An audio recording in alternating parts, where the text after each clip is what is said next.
so caught in the stream, and it was physically like I felt it on my body, and it was very horrible. Just the way I felt, and it was very twisted. I ended up with my mother. She had never known about night terrors.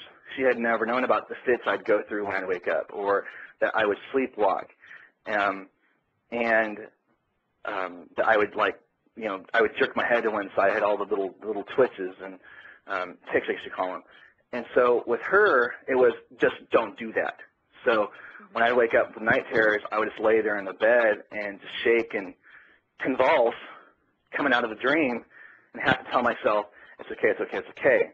So they became worse because there was no one there to comfort that, I understand that. When we ended up moving to Oroville, when she first split with her husband, I was jerking my head and blinking my eyes and doing some really weird stuff, but usually I don't like talking about this stuff. I'm very private about it, but given that people need to know about this, I had to tell them. So I remember telling, they took me to the eye doctor. He says he doesn't need glasses, but this is just, this is a psychological issue. And she remember her smacking me and saying, it's a habit, just stop it, it's a habit. And so for me, I became an embarrassment, I think, for her because all these problems having sleepwalking. I remember one point I wet the bed, and I was so terrified of her finding out, one, because of pride. For myself, I didn't want anyone to know about this, and two, because of what happened. I had grown up since 7 with always fearing the consequences of my actions. I climbed out the window, middle of the night, threw my sheets, threw my little Batman, jammies in the trash, in the dumpster, climbed back in bed, made my bed, without knowing about it because I feared the retaliation. Not just because of her, but because since I was 7, I had always had retaliation for my actions, and so they became very worse. And then in junior high, they manifested in I used to cut myself. I used to burn myself with cigarettes. I had a friend that used to put charcoal lighter into rags and try to get high. I would do everything I possibly could, and in high school, it got worse because at that point I discovered if I took muscle relaxers, I would never wake up. And so when things went bad, there was nobody there for me. I felt if I ended it, it'd be better.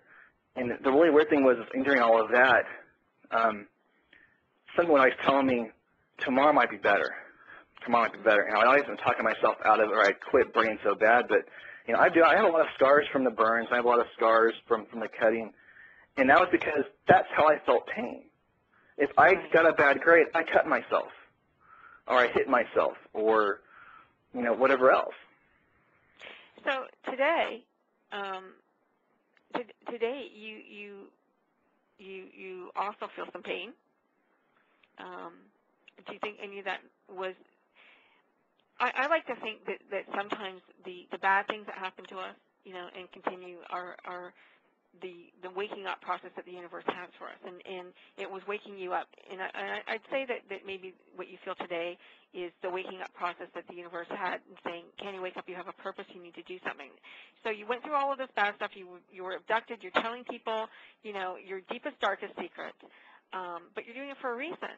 And that reason is that there are 340,000 other people, children out there who are being abducted when you thought maybe you were the only one.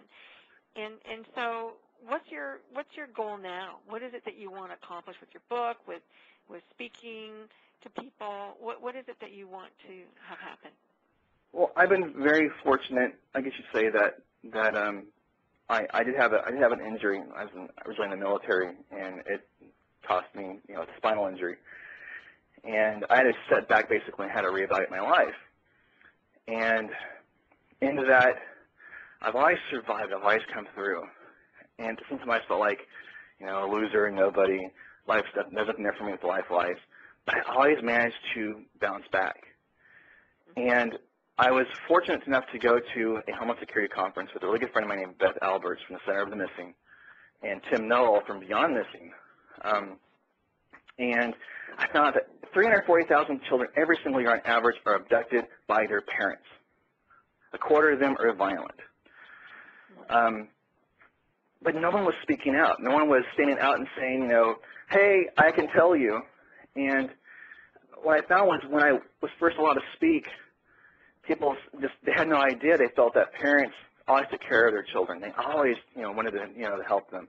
And I talked to these kids, especially when I worked in law enforcement, that were in jail, for whatever reason, and it felt like their life was over. And I looked at them and I felt like that's